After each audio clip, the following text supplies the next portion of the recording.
Welcome guys. सो आज की video में आप करेंगे आपके कंप्यूटर के टॉप 30 एमसीक्यूज। ठीक है, आपकी प्रैक्टिस के लिए ये मॉक टेस्ट है, इसको अटेम्प्ट करो और लास्ट में आपने अपने मार्क्स कमेंट बॉक्स में कमेंट करने हैं। ठीक है, so question number first is MS word header and footer options under which tab. तो एमएस वर्ड में जो हेडर और फुटर का ऑप्शन होता है वो कौन सी टैब में होता है, मेलिंग में, इंसर्ट में, फाइल में या रिव्यू में। सो इसका आंसर है आपका बी पार्ट, इंसर्ट में।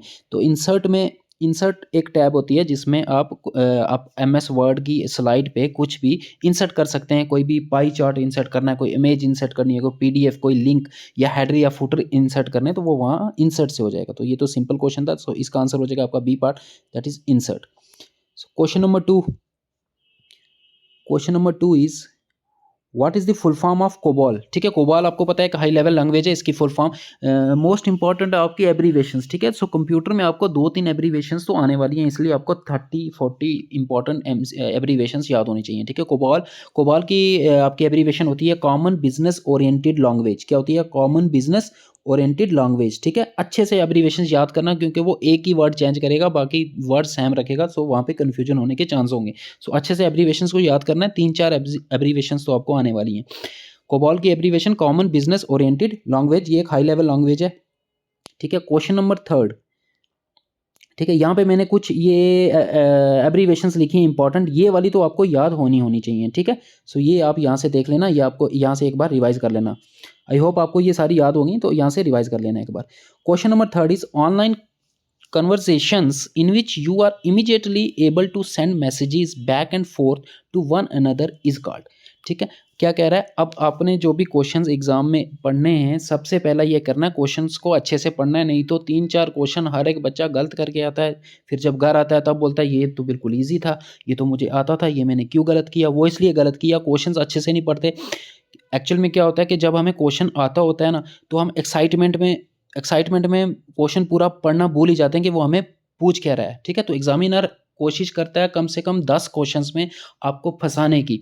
जो क्वेश्चन सबसे इजी होते हैं ना, एक्चुअल में वही सबसे डिफिकल्ट होते हैं, क्योंकि उसमें एग्जामिनर ने कुछ ना कुछ खेल किया होता है। छोटा सा कहीं पे नॉट दे देगा, विच of the following is not, वो नॉट आप पढ़ोगे ही नहीं, आप सीधा आंसर लगा दोगे, इसलिए बड़े ध्यान से करना है। तो यहाँ पे कुछ बच्चे ईमेल लगा देंगे, ईमेल नहीं, ये आपको पूछ रहा है कि ऑनलाइन कन्वर्सेशन जो आप करते हो in which you are immediately able to send messages back, तो उसको क्या बोलते हैं? उसको हम सिंपली चैट बोलते हैं। सो इसका आंसर हो जाएगा आपका बी पार्ट, चैट। ठीक है, question number 4 is third generation computers used. तो ये तो आपको रट्टे पे होनी चाहिए सारी जनरेशन, उनमें क्या क्या यूज हुआ। फर्स्ट जनरेशन में यूज हुआ था आपका वैक्यूम ट्यूब, सेकंड जनरेशन में ट्रांजिस्टर्स, थर्ड जनरेशन में आपका यूज हुआ था integrated circuit, that is ICs. ठीक है, और फोर्थ जनरेशन में वीएसएलआई technique, that is very large scale integration, जिसको माइक्रो प्रोसेसर भी बोलते हैं। ठीक है, और फिफ्थ जनरेशन जो आर्टिफिशियल इंटेलिजेंस वाली जनरेशन है, उसमें यूज हुआ था अल्ट्रा लार्ज स्केल इंटीग्रेशन, या उसको हम बायोचिप्स भी बोलते हैं। Question number 5 is which of the following is not an search engine. ठीक है, आपको सर्च इंजन की डेफिनेशन, सर्च इंजन की एग्जांपल और ब्राउजर्स की एग्जांपल्स, ये एक ही टेबल बना के याद करना, कंफ्यूजन होगी। सर्च इंजन कौन कौन से हैं और ब्राउजर कौन कौन से हैं, ये क्वेश्चन एक क्वेश्चन हर बार आता है। या तो आपको पूछ लेगा विच of the following is not a search engine, या आपको पूछ लेगा विच of the following is not a browser. यहाँ पे इसने पूछा विच of the following is not a search engine, तो यहाँ पे 3 आपको सर्च इंजन दिए होंगे, एक कुछ और दिया होगा या ब्राउजर दिया होगा, वो आपको ढूंढना है। ठीक है, सो बिंग भी आपका एक सर्च इंजन होता है, आस्क भी सर्च इंजन होता है, याहू भी सर्च इंजन होता है। सफारी जो है वो सर्च इंजन नहीं है, सफारी इज अ ब्राउजर। ठीक है, आपको ब्राउजर्स की और सर्च इंजन की एग्जांपल्स आनी चाहिए। जैसे ब्राउजर्स कौन कौन से होते हैं? सफारी, क्रोम, ओपेरा जो आप यूज़ करते हो, Firefox, UC browser, internet explorer, Microsoft Edge, ये सारी एग्जांपल्स हैं किसकी? ब्राउजर्स की। सिमिलरली सर्च इंजन, जहाँ पे आप जाके सर्च करते हो कुछ, जैसे गूगल आपका एक सर्च इंजन है। ठीक है, याहू आपका एक सर्च इंजन है, बिंग सर्च इंजन है, आस्क भी सर्च इंजन है। तो ये एग्जांपल्स आपको आनी चाहिए। Question number 6 is which of the following network device extracts the destination address from the data packet and looks it up in a table to see where to send the packet and send signals only to the selected devices। so direct आपको definition पूछी है ये किसकी? Switch की। ये switch की definition होती है। ठीक है, ये जितने भी डिवाइसेस हैं इनकी डेफिनेशंस आपको आनी चाहिए। रूटर क्या होता है, इसकी डेफिनेशन, गेटवे क्या होता है, हब क्या होता है, स्विच क्या होता है, जितने भी कंप्यूटर की डिवाइसेस हैं उनकी डेफिनेशंस आपको आनी चाहिए। ठीक है, question number 7, the process of transferring files from internet to user computer is called. तो ये तो बिल्कुल सिंपल है। जब आप इंटरनेट से आपके कंप्यूटर में कोई फाइल ट्रांसफ़र होती है तो उसको हम क्या बोलते हैं, उसको हम डाउनलोडिंग बोलते हैं, उसको क्या बोलते हैं, डाउनलोडिंग, ठीक है ना। और जब हम अपने कंप्यूटर से इंटरनेट पे कोई फाइल करते हैं, ठीक है, डालते हैं, तो उसको क्या बोलते हैं, उसको अपलोडिंग बोलते हैं simply. Question number 8 is which of the following is a computer high level programming language. इनमें से हाई लेवल प्रोग्रामिंग लैंग्वेज कौन सी है, मुझे बताओ। COBOL, Pascal, BASIC, all of the above. तो ये तीनों के तीनों जो हैं ये हाई लेवल लैंग्वेजेस हैं। So D part is your answer, ठीक है। हाई लेवल लैंग्वेजेस की जितनी भी एग्जांपल्स हैं वो सारी आपको आनी चाहिए। Question number 9, what is the full form of PNG. PNG की फुल फॉर्म क्या होती है, portable network graphics, portable network graphic, that is D part is your answer. Question number 10, which of the following belongs to the category of fourth generation language. इनमें से कौन सी जो है fourth generation language आपको बताना है। Machine language, high level language, assembly language या query language. आपको पता है मशीन लैंग्वेज तो फर्स्ट जनरेशन में यूज हुई थी, ठीक है ना। असेंबली लैंग्वेज सेकंड जनरेशन में, high level language third generation में, फिर फोर्थ जनरेशन में आपकी यूज हुई थी वेरी हाई लेवल लैंग्वेजेस, जिसकी एग्जांपल आपकी ने पढ़ी होगी एसक्यूएल, ठीक है, स्ट्रक्चरल क्वेरी लैंग्वेज। सो इसका डी पार्ट आपका आंसर है structural query language, that is D part is your answer. SQL fourth generation में यूज हुई थी, ठीक है। Question number 11,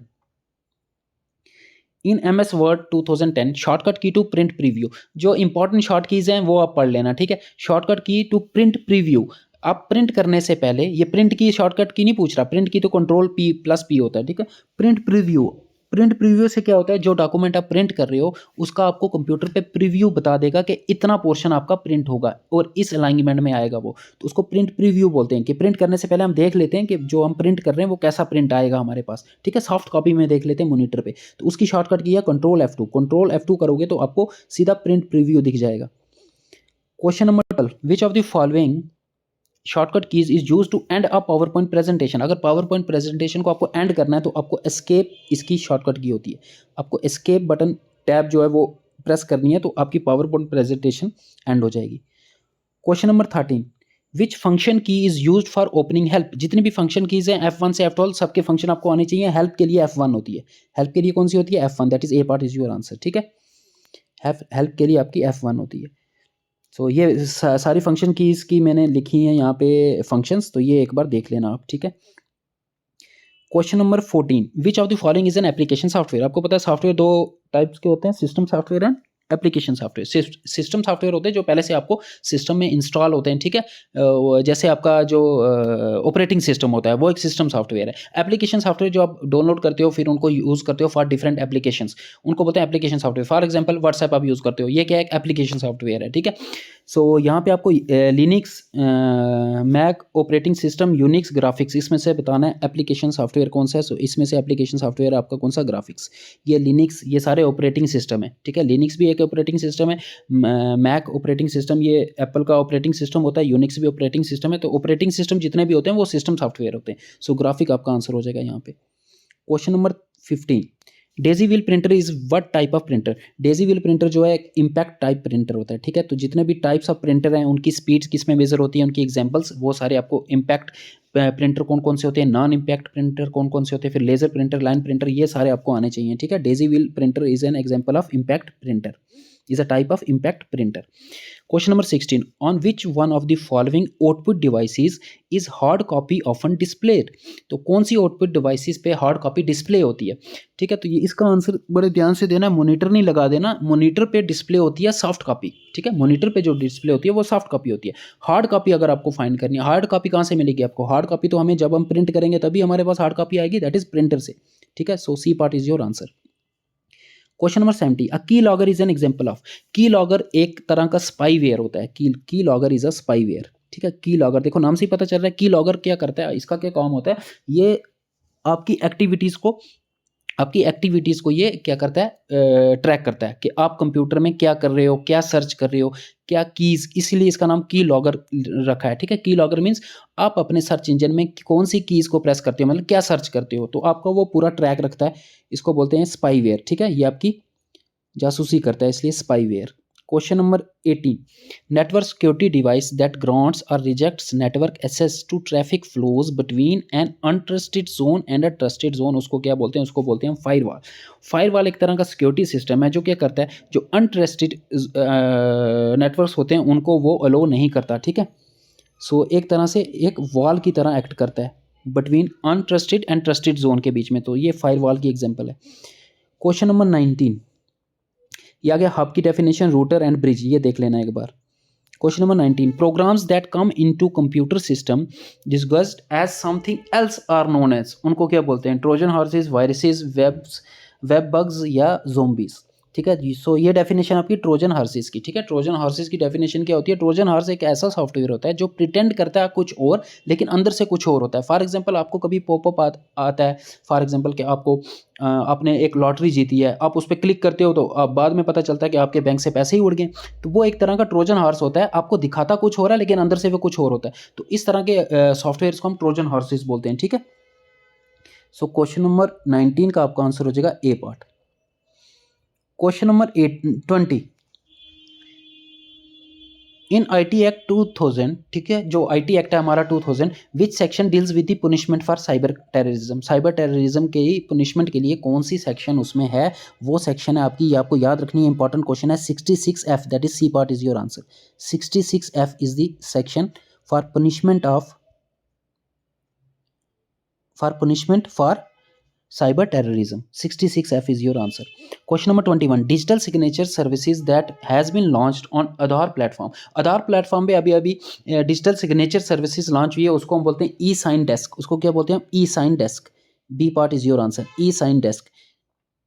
question number 22, dynamic RAM consumes blank power and is blank than static RAM. ये आपको बताना है कि डायनेमिक रैम क्या ज़्यादा पावर कंज्यूम करती है स्टैटिक रैम से, या कम पावर यूज़ करती है, और बताना है क्या वो उससे फास्ट है या स्लो है। आपको पता है डायनेमिक रैम और स्टैटिक रैम के बीच में ये वॉलेटाइल आपकी मेमोरी है, इन दोनों के बीच में डिफरेंस आपको आना चाहिए। ठीक है, डायनेमिक रैम जो होती है वो मोर पावर कंज्यूम करती है और वो स्लोअर होती है than static RAM. That is आपका आंसर हो जाएगा इस केस में, B part is your answer, more and slower. ठीक है, डायनेमिक रैम जो होती है आपकी वो स्लो होती है। ठीक है, वो चीप होती है। ठीक है, स्लो होती है लेकिन चीप होती है, इसलिए हम उसको यूज़ करते हैं। स्लो होती है बट चीप होती है। बट जो स्टैटिक रैम है वो फास्ट होती है बट एक्सपेंसिव होती है, ये भी याद रखना लास्ट में। और जो डायनेमिक रैम है उसको पीरियडिकली हमें रिफ्रेश करना पड़ता है। ठीक है, बट जो स्टैटिक रैम है उसको हमें रिफ्रेश करने की जरूरत नहीं है। डायनेमिक रैम एक ऐसी मेमोरी है कि एक बार लाइट ऑफ होगी, कंप्यूटर आपका ऑफ हुआ, लाइट चलेगी, तो वो जो स्टोरेज थी वो सारी की सारी आपकी डिलीट हो जाएगी। बट एस रैम में वो डिलीट नहीं होती पावर ऑफ होने से। ठीक है, डायनेमिक रैम में मोर पावर कंज्यूम होती है, स्टैटिक रैम में लेस पावर कंज्यूम होती है। डायनेमिक रैम यूज़ होती है मैन मेमोरी में, और जो स्टैटिक रैम है वो कैशे मेमोरी में यूज़ होती है। तो इनके बीच का डिफरेंस आपको आना चाहिए। Question number 23, which among the following memories is used in digital camera. Digital camera में कौन सी मेमोरी यूज़ होती है? Virtual memory, flash memory, man memory, cache memory. तो आपको डिजिटल कैमरा में आपकी जो मेमोरी यूज़ होती है that is flash memory, that is B part is your answer.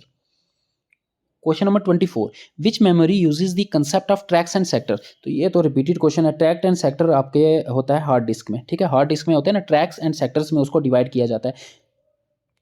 Question number 25, Microsoft Windows is a. तो माइक्रोसॉफ्ट विंडोज कौन सा सॉफ्टवेयर है? डिस्क डिफ्रेगमेंटेर है, फ्रीवेयर है, शेयरवेयर है, या प्रोप्राइटरी सॉफ्टवेयर है? देखो दो तरह के सॉफ्टवेयर होते हैं, एक होता है ओपन सोर्स सॉफ्टवेयर, एक होता है proprietary software. Open source software जिसका जो सोर्स है, सोर्स कोड है, ठीक है, वो ओपन होता है सबके लिए, कोई भी उसके कोड को देख सकता है, उसको एडिट कर सकता है। ठीक है, सो वो सबके लिए ओपन होता है। और दूसरे तरह का सॉफ्टवेयर होता है प्रोप्राइटरी सॉफ्टवेयर जिसका सोर्स कोड ओपन नहीं होता। सो माइक्रोसॉफ्ट विंडो जो है वो एग्जांपल है प्रोप्राइटरी सॉफ्टवेयर की। ये ओपन सोर्स सॉफ्टवेयर नहीं है, इसका जो कोड होता है वो ओपन नहीं होता है पब्लिक के लिए। So D part is your answer. Question number 26, the term FLOSS is associated with. ठीक है, फ्लॉस एक टर्म है, वो किसके साथ एसोसिएटेड है? क्या नॉन ओपन सोर्स सॉफ्टवेयर के साथ, प्रोप्राइटरी सॉफ्टवेयर के साथ, ओपन सोर्स सॉफ्टवेयर के साथ? अगर इसकी आपको फुल फॉर्म पता होगी तो बिल्कुल ईजी होगा। OSS, यहाँ पे जो OSS है वो स्टैंड करता है ओपन सोर्स सॉफ्टवेयर। सो ये ओपन सोर्स सॉफ्टवेयर में यूज होती है ये टर्म। इसका मतलब होता है फ्री, या एल फॉर होता है लाइबर। ठीक है, फ्री या लाइबर ओपन सोर्स सॉफ्टवेयर इसको बोलते हैं। ठीक है, question number 27, which of the following is the cheap, secure and easiest way of storing huge volume of, यहाँ पे ऑफ है, ठीक है, of digital data and can be accessed from anywhere by using internet. कह रहा है कौन सा आपका कौन सा मेथड होगा जिसमें आप, कौन सा चीप, सबसे सस्ता, सिक्योर और easiest way of storing huge amount of digital data. तो डिजिटल डाटा आप कहाँ पे स्टोर कर सकते हो? ठीक है, हार्ड डिस्क में स्टोर कर सकते हो, लोकल सिस्टम में भी स्टोर कर सकते हो, क्लाउड में भी स्टोर कर सकते हो। लेकिन यहाँ पे एक चीज़ उसने एक्स्ट्रा पूछी है, and can be accessed from anywhere by using internet. उसको आप कहीं से भी एक्सेस कर सकते हो, सिर्फ आपको इंटरनेट की ज़रूरत होगी। तो ये आपकी डेफिनेशन है किसकी, क्लाउड की। आपको पता है क्लाउड पे आजकल क्लाउड कितना यूज़ होता है। क्लाउड पे आप कोई भी अपना डाटा स्टोर कर लो, एक बार उस पे क्लाउड पे डाटा आपका स्टोर हो गया, फिर आपको किसी भी चीज़ की ज़रूरत नहीं, आपको सिर्फ एक डिवाइस चाहिए और इंटरनेट चाहिए। उस डिवाइस पे चाहे आपका वो डाटा ना हो, लेकिन आपने क्लाउड पे डाला हुआ है, तो आप इंटरनेट के थ्रू वो जो डाटा आपने क्लाउड पे डाला हुआ है उसको कहीं से भी एक्सेस कर सकते हो। सो इसका आपकी डेफिनेशन, इसकी आपका आंसर हो जाएगा B part, store the data in cloud. ठीक है, पंचायत अकाउंट असिस्टेंट का क्वेश्चन है ये। Question number 28, which of the following is an input device. इनमें से आपको इनपुट डिवाइस और आउटपुट डिवाइसेस ये तो रटे पे होनी चाहिए आपको। प्रोजेक्टर आउटपुट डिवाइस है, प्लॉटर आउटपुट डिवाइस है, प्रिंटर भी आउटपुट डिवाइस है, बार कोड स्कैनर जो है वो एक इनपुट डिवाइस है। That is D part is your answer. Question number 29, which of the following is not an open source operating system. इनमें से आपको बताना है कौन सा ओपन सोर्स ऑपरेटिंग सिस्टम नहीं है। अभी अभी मैंने आपको बताया था विंडोज़ जो है वो open source software operating system नहीं है। ठीक है, बाकी एंड्रॉइड, फ्री BDS और लिनक्स ये तीनों के तीनों ओपन ऑपरेटिंग सिस्टम है। और किस कैसे ऑपरेटिंग सिस्टम है, ये तीनों के तीनों ओपन सोर्स ऑपरेटिंग सिस्टम है। ठीक है, इनका कोड ओपन है पब्लिक के लिए, बट विंडोज़ जो है वो प्रोप्राइटरी सॉफ्टवेयर है। ठीक है, Windows is not a open source software. Question number 30, which of the following protocols is use for assessing email. Email को असेस करने के लिए कौन सा प्रोटोकॉल यूज होता है, तो वो होता है POP3। ठीक है, POP3, इसकी आप फुल फॉर्म आप खुद देख लेना।